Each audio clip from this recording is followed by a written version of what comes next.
بسم اللہ الرحمن الرحیم۔ السلام علیکم۔ میری تائی جو کہ میری ساس بھی تھی مجھے روزانہ ایک فقیر کے پاس لے جاتی اور میرا ہاتھ دکھاتی، پوچھتی کہ میری بہو حاملہ کب ہوگی۔ وہ فقیر ہمیشہ میرے سر سے پاؤں تک ایک دھاگا ناپتا، جبکہ مجھے یہ بات اور وہ فقیر ہرگز پسند نہ تھے۔ میں اس بات سے تنگ آ کر اب چھٹکارا پانا چاہتی تھی۔ ایک روز وہاں جاتے ہی میں نے بے ہوش ہونے کا ناٹک شروع کر دیا، اور سامنے جو ہوا وہ دیکھتے ہی میرا دل دھک سے رہ گیا، کیونکہ میری ساس تو اس فقیر سے… میرا نام رشک ہنا ہے اور میں دو بھائیوں کی اکلوتی بہن ہوں۔ جب تک بھائیوں کی شادیاں نہیں ہوئی تھی سب ٹھیک تھا، مگر جیسے ہی بھابیاں گھر آئیں تو بھائیوں کے مزاج بھی بدلنے لگ گئے۔ وہ آہستہ آہستہ مجھ سے دور جانے لگے۔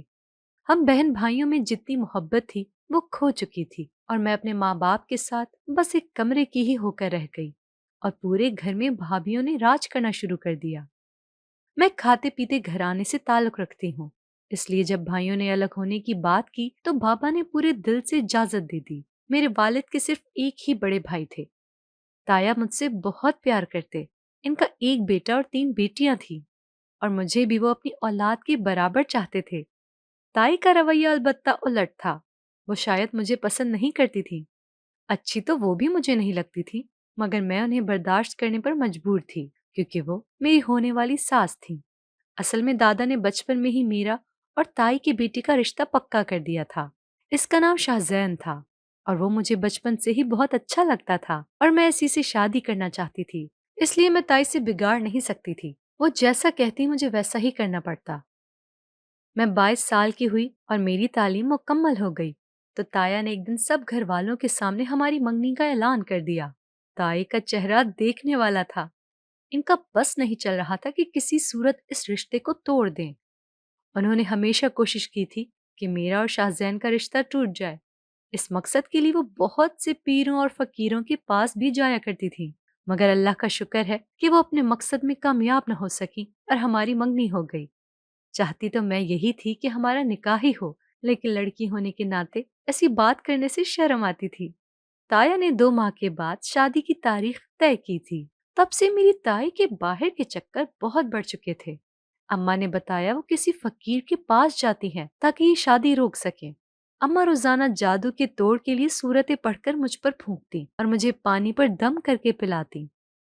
میں تائی اور ان کے پیروں کو زیادہ سیریس نہیں لیتی تھی، کیونکہ جس فقیر کے دم درود ہماری منگنی کو نہیں روک سکے تو وہ نکاح کو بھی نہیں روک سکتے تھے۔ اس بات پر میرا یقین تھا، اور میرا یقین غلط ثابت نہیں ہوا، کیونکہ ہمارا نکاح ہو گیا تھا۔ تائی کا رویہ میری شادی والے دن انتہائی حیران کرنے والا تھا۔ وہ بھاگ بھاگ کر ہر کام کر رہی تھی اور بہت خوش لگ رہی تھی، مجھے بار بار گلے لگا کر مبارکباد دے رہی تھی۔ آخر مجھ سے رہا نہ گیا تو پوچھ ہی لیا کہ تائی جان خیر ہے؟ آج آپ کو مجھ پر بہت پیار آ رہا ہے۔ اس سوال پر امی نے مجھے گھور کر دیکھا تھا، مگر تائی نے برا نہ منایا اور کہنے لگی کہ ہاں سب خیر ہے، اب کیا میں اپنی بہو کے لاڈ بھی نہیں اٹھا سکتی؟ میں نے دل میں سوچا کوئی تو چکر ضرور ہے، ورنہ اتنی خوش اخلاقی تو وہ ہرگز نہ دکھائیں۔ صرف میں نے ہی نہیں، سب نے اس تبدیلی کو محسوس کیا تھا، اور سب خوش تھے کہ چلو اچھی بات ہے کہ تائی نے اپنے رویے میں لچک پیدا کر لی۔ مگر میں اندر ہی اندر ٹھٹک چکی تھی کہ یہ سب کسی خاص مقصد کے لیے ہے۔ خیر سوچا کہ وقت آنے پر راز کھل ہی جائے گا۔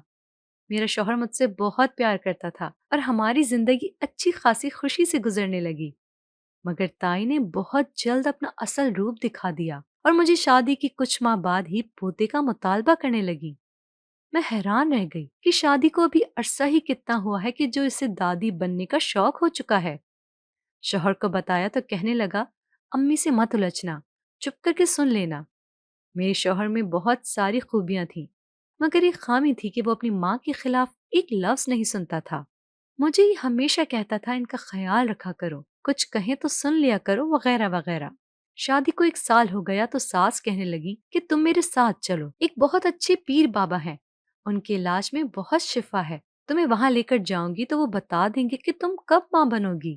میں نے کہا تائی کوئی فقیر کیسے بتا سکتا ہے کہ میں کب حاملہ ہوں گی؟ آپ بھی کن چکروں میں پڑ گئی ہیں؟ مگر وہ کہنے لگی وہ فقیر بہت کرامت والا ہے، وہ بتا دیتا ہے سب، تم بس کل تیار رہنا۔ رات کو شوہر آیا تو میں نے اسے سب بتایا۔ وہ کہنے لگا تم اماں کے ساتھ چلی جانا، ان کا مان رہ جائے گا۔ میں جانتا ہوں کہ پیر فقیر اولاد نہیں دے سکتے، مگر میں اپنی ماں کو بھی انکار کر کے دکھ نہیں دے سکتا۔ صرف ایک ہی دن کی تو بات ہے، اور وہ فقیر میں نے دیکھا ہوا ہے جس کے پاس اماں جاتی ہیں، اسے تو خود اپنی ہوش نہیں ہوتی، وہ دوسروں کے مسئلے کیا سلجھائے گا؟ تم بس ایک دن جانا، اور اگر بار بار جانے پر اماں کہیں تو مجھے بتا دینا، میں خود ہی دیکھ لوں گا۔ میں چپ کر کے رہ گئی، پھر سوچا چلو صبح جا کر دیکھوں گی کہ کیا ہوتا ہے۔ اگلے دن 3 بجے ساس میرے کمرے میں آئی اور بولی چلو چلتے ہیں۔ میں نے چادر لی اور ان کے ساتھ جانے کو تیار ہو گئی۔ وہ مجھے لے کر ایک بستی میں آ گئی، اس فقیر کا گھر اس بستی میں تھا۔ ساس مجھے بولی جاتے ہی ماتھے پر ہاتھ رکھ کر پیر صاحب کو سلام کرنا، وہ خوش ہو جائیں گے۔ میرا خیال تھا وہ کوئی 70-80 سال کا بوڑھا سا بابا ہوگا، مگر فقیر تو ایک جوان آدمی تھا، میرے شوہر سے چند ہی سال بڑا لگ رہا تھا۔ ساس نے خود بھی عقیدت سے سلام کیا اور مجھے بھی کرنے کو کہا۔ مجھے تو وہ فقیر پہلے ہی نظر میں پسند نہیں آیا تھا، مگر ساس کے کہنے پر سلام کیا۔ ساس نے بیٹھتے ہی میرا ہاتھ آگے کر کے پوچھا میری بہو حاملہ کب ہوگی؟ وہ فقیر کچھ دیر آنکھیں بند کیے منہ ہی منہ میں بڑبڑاتا رہا، پھر کہا ابھی حاملہ نہیں ہو سکتی، اس پر بندش کی گئی ہے، اس کو 2 مہینے روز لے کر آؤ، میں توڑ کروں گا تو یہ بہت جلد اولاد جنے گی۔ میری ساس اسے ڈھیر سارا نذرانہ دے کر مجھے واپس لے آئی۔ مجھے محسوس ہوا کہ تائی بہت بے وقوف ہے اور اس فقیر کی جھوٹی باتوں میں آ گئی۔ بھلا کہاں لکھا ہے کہ اولاد نہیں ہے تو کسی نے لازمی بندشی کی ہے؟ تائی کو اتنا تو سمجھنا چاہیے تھا کہ جس فقیر کے پاس وہ جاتی رہی ہیں میری منگنی اور شادی رکوانے، تو جب یہ وہ کام نہیں روک پایا تو اب اولاد کا کیسے بتائے گا؟ مگر وہی بات کہ تائی کو پیروں فقیروں پر اندھا اعتماد تھا اور ان کے خلاف کوئی بات سننے پر تیار ہی نہیں تھی۔ میرے شوہر اور تایا نے بھی ان کو سمجھا سمجھا کر آخر ان کو ان کے حال پر چھوڑ دیا۔ ایک بار تو میرے شوہر کو بھی وہ اپنے پیر سے ملوانے لے گئی تھی۔ اگلے دن تائی کہنے لگی تمہیں معلوم ہے نا میرے بیٹے کو یہ سب پیروں کے پاس جانا پسند نہیں، تم اسے کچھ مت بتانا ورنہ وہ مجھ سے ناراض ہو جائے گا۔ میں کچھ کہنے ہی لگی تھی کہ تائی بولی منع مت کرنا، میں نے آج تک تم سے کچھ نہیں مانگا اور نہ ہی کبھی تمہارے ساتھ کچھ برا کیا۔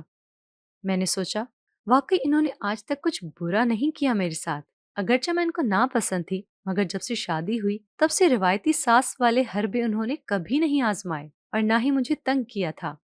میں نے کہا تائی ایک شرط پر شوہر کو کچھ نہیں بتاؤں گی کہ اگر آپ 2 ماہ کے بعد ان فقیروں کے پاس چکر لگانا چھوڑ دیں گی تب۔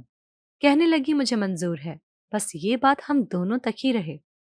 ہم اس فقیر کے پاس گئے، اس نے مجھے کھڑا کر کے میرے سر سے پاؤں تک ایک لمبا دھاگا ناپا اور کہا کہ اس دھاگے کو سوتے ہوئے خود پر لپیٹ کر سونا۔ میں اس عجیب بات پر حیران رہ گئی، مگر ساس نے آنکھوں ہی آنکھوں میں مجھے چپ رہنے کا اشارہ کیا اور اسے کل کی طرح ڈھیر سارے پیسے دے کر آ گئیں۔ گھر آتے ہی ساس کہنے لگی وہ دھاگا خود پر لپیٹ کر سونا جیسے پیر صاحب نے کہا ہے۔ میں نے ساس کے سامنے تو حامی بھر لی، مگر کمرے میں آتے ہی وہ دھاگا میں نے باسکٹ میں پھینک دیا۔ اگلے دن وہ پھر سے میرے سر پر سوار ہو گئی۔ اسی وقت میرے شوہر گھر آ گئے۔ ساس گھبرا کر کہنے لگی ہم دونوں بازار جا رہے ہیں شاپنگ کرنے۔ وہاں جا کر تائی بولی تم اندر جاؤ، میں باہر ہی ہوں۔ اس فقیر نے کل کی طرح آج بھی مجھے کھڑا کیا اور سر سے پیر تک دھاگا ناپ کر دیا۔ اگلے دن ساس نے کہا میری طبیعت ٹھیک نہیں ہے، آج تم اکیلی ہی چلی جاؤ۔ میں جانا تو نہیں چاہ رہی تھی، مگر ان نے جب بار بار کہا تو مجھے مجبوراً جانا پڑا۔ مجھے وہ فقیر بالکل پسند نہیں تھا اور نہ ہی اس کی یہ دھاگا ناپنے والی بات۔ 1 ہفتہ ہو چکا تھا مجھے ان کے پاس جاتے ہوئے۔ میری ساس جاتے ہی میری ہتھیلی دکھا کر پوچھتی میری بہو حاملہ کب ہوگی؟ وہ بس ایک ہی جواب دیتا بہت جلد، اور میری ساس کو باہر بھیج کر دھاگا ناپتا۔ مجھے بہت کچھ عجیب سا محسوس ہوتا تھا، مگر میں کچھ نہیں کر سکتی تھی، ساس کی بات ماننے پر مجبور تھی۔ ایک دن میں نے بازار سے واپسی آنے پر شوہر کو اسی فقیر کے ساتھ ایک ہوٹل میں کھانا کھاتے دیکھا۔ شاید وہ ایک دوسرے کو جانتے تھے، مگر یہ الجھن تھی کہ اگر جانتے تھے تو ساس نے مجھے یہ بات چھپانے کو کیوں کہا تھا؟ میں نے اگلے دن جانے سے صاف منع کر دیا کیونکہ مجھے ٹھیک نہیں لگ رہا تھا۔ اس پیر کی نظریں مجھے اچھی نہیں لگتی تھیں، مگر ساس کہنے لگی اس سے ہمارے بڑے پرانے تعلقات ہیں، وہ اچھا آدمی ہے، تم فکر نہ کرو۔ اگلے دن میں نے دبے لفظوں میں شوہر کو بتایا کہ میں کبھی کبھی ساس کے ساتھ پیر کے پاس جاتی ہوں۔ وہ کچھ نہیں بولا تو مجھے بھی تسلی ہو گئی۔ اگلے دن ساس مجھے کمرے میں چھوڑ کر خود باہر چلی گئی کہ کچھ دیر میں آتی ہوں۔ جب میں باہر آئی تو میرے قدموں تلے زمین نکل گئی، کیونکہ میری ساس باہر تھی ہی نہیں۔ پیسے اور بیگ بھی اسی کے پاس تھا۔ کافی دیر میں انتظار کرتی رہی، مگر جب شام کے سائے گہرے ہونے لگے تو مجھے تشویش ہونے لگی۔ وہ فقیر اپنے گھر سے باہر نکلا تو مجھے گھر کے سامنے دیکھ کر چونک گیا اور پوچھنے لگا کہ خیر ہے۔ میں نے اسے بتایا کہ میری ساس جانے کہاں چلی گئی۔ کہنے لگا، مجھے یاد نہیں رہا بتانا، تمہاری ساس نے فون کر کے کہا تھا کہ تم گھر آ جانا کیونکہ اس کو ضروری کام سے جانا پڑ گیا۔ کہنے لگا، آؤ تمہیں میں گھر چھوڑ دوں۔ وہ علاقہ کافی سنسان تھا اور میرے پاس کوئی اور حل بھی نہ تھا۔ گھر پہنچی تو ساس پہلے سے ہی موجود تھی۔ میرے شوہر نے عجیب سی نظروں سے مجھے دیکھتے ہوئے پوچھا، کہاں تھی تم؟ کس کے ساتھ تھی؟ میں ان کو سچ بتانے ہی والی تھی کہ پیچھے سے میری ساس نے ہاتھ جوڑ لیا اور کہنے لگی کہ نہ بتانا۔ میں نے شوہر کو کہا، اپنے دوست کے گھر تھی، اس کا بھائی چھوڑ گیا ہے۔ تائی نہ جانے کیا چاہ رہی تھی، مجھے بتانے بھی نہیں دیا۔ وہ مرد تھا۔ یہ نہ ہوتا کہ میرا روز روز باہر جانے سے وہ شک میں پڑ جاتا، کیونکہ اس کی باتوں سے اور اس کے اکڑے اکڑے رویے سے مجھے اندازہ ہو چکا تھا کہ وہ مجھ سے بیزار ہو رہا ہے۔ میں خود بھی اس سے بہت تھک چکی تھی۔ میں روز روز گھر سے جھوٹ بول کر نہیں نکل سکتی تھی۔ اب تو شوہر سمیت سب گھر والے میرے روز باہر جانے سے مجھ پر شک کرنے لگے تھے۔ اکتا گئی تھی۔ پورا 1 مہینہ ہو گیا تھا یوں ہی چوری چھپے جاتے، اور میں چاہتی تھی کہ اس تماشے کو جلد از جلد ختم کروں، اور میں سب سے چھٹکارا چاہتی تھی۔ وہاں میرے علاوہ اور کوئی عورت بھی نہیں آتی تھی، اور یہ چیز مجھے شک میں مبتلا کر رہی تھی کہ کچھ غلط ہے۔ رات میں جب میں کمرے میں آتی تو میرا شوہر مجھ سے منہ پھیر کر سو جاتا، مجھ سے بات تک نہ کرتا۔ جانے کیوں مگر یہ احساس ہونے شروع ہو گیا کہ کہیں میری ساس جادو تو نہیں کروا رہی جو میرے شوہر کا دل مجھ سے پھر رہا ہے۔ اب وہ پہلے کی طرح بات نہیں کرتا تھا، بات بار پر تانے دینے لگا تھا، اور یہ سب تبھی سے ہو رہا ہے جب سے میں نے اس فقیر کے پاس جانا شروع کیا تھا۔ میں نے وہ دھاگے کبھی استعمال نہیں کیے تھے کہ جو وہ مجھے دیتا تھا، پھینک دیتی تھی۔ پھر کیسے جادو ہو سکتا ہے؟ اس فقیر اور ساس کے درمیان کوئی تو ایسا راز ضرور تھا جو مجھے معلوم کرنا تھا۔ اسی لیے اگلے روز اندر جاتے ہی میں نے بے ہوش ہونے کا ناٹک شروع کر دیا اور بے ہوش ہو گئی۔ میرا ارادہ تھا کہ 2-3 روز ایسے ہی ناٹک کروں گی تو ساس مجھے لے جانا چھوڑ دیں گی۔ میں نے یہی ظاہر کیا کہ میں بے ہوش ہو گئی ہوں۔ مجھے بے ہوش دیکھ کر وہ فقیر گھبرا گیا اور میری ساس کو آواز دے کر باہر سے بلایا۔ ساس اندر آئی تو وہ مجھے ایسے دیکھ کر پریشان ہو گئی۔ کہنے لگی، تم نے کیا کیا ایسے؟ وہ کہنے لگا، میں نے تو کچھ نہیں کیا، یہ خود ہی اندر آتے ہی چکر کھا کر گر گئی اور بے ہوش ہو گئی۔ میں ان دونوں کی باتیں سن رہی تھی۔ میرا خیال تھا کہ ساس مجھے اٹھائے گی اور کہے گی کہ چلو گھر چلیں، مگر تھوڑی سی آنکھیں کھول کر دیکھا تو سامنے کا منظر دیکھ کر میں دنگ رہ گئی۔ ساس فقیر سے کچھ باتیں کر رہی تھیں، اس کی کانوں میں کچھ کہہ رہی تھیں۔ 2 منٹ بعد وہ فقیر آگے آیا اور میرے ساتھ تھوڑے سے فاصلے پر لیٹ گیا۔ میں اندر ہی اندر ڈر گئی، مگر ساس وہی موجود تھی تو اسے کچھ کہہ کیوں نہیں رہی تھی؟ میں نے ہلکی سی آنکھیں کھول کر دیکھا تو آسان خطا ہو گئے۔ وہ ہم دونوں کی تصویر بنا رہی تھیں۔ تصویر کے بنتے ہی وہ شخص اٹھ کر کھڑا ہو گیا۔ میں بھی اٹھ کر اپنی ساس سے اس کا جواب چاہتی تھی کہ اس نے یہ سب کچھ کیا کیا اور کیوں کیا، مگر میں چپ کر کے لیٹی رہی تاکہ ان کی باتیں سن کر اندازہ لگا سکوں کہ چل کیا رہا ہے ان دونوں کے درمیان۔ میری ساس اسے کہنے لگی، ایسا کرتی ہوں، ابھی یہ تصویر اپنے بیٹے کو بھیجتی ہوں اور اسے فون کر کے یہاں بلاتی ہوں تاکہ وہ اپنی آنکھوں سے اپنی بیوی کو غیر مرد کے ساتھ دیکھ لے۔ یہ سب سنتے ہی میں نے گھبرا کر آنکھیں کھول دی۔ ساس مجھے کہنے لگی، کیا ہو گیا تھا تمہیں؟ بے ہوش کیوں ہو گئی تھی؟ میں نے اپنی ساس کے ہاتھ سے موبائل فون چھین لیا اور کہا، میں نے آپ کی ساری باتیں سن لی ہیں۔ میں تو آپ کو بے ضرر سی عورت سمجھتی تھی، مگر آپ نے یہ سب میرے ساتھ کیوں کیا؟ اس نے بڑے آرام سے میرے ہاتھ سے اپنا فون لیا اور میرے شوہر کو کال کر کے کہنے لگی، اپنی بیوی کی حرکتیں تم دیکھ ہی چکے ہو، جو ایڈریس بتا رہی ہوں فوراً آ جاؤ۔ میں نے روتے ہوئے کہا، تائی آپ ایسا کیوں کر رہی ہیں؟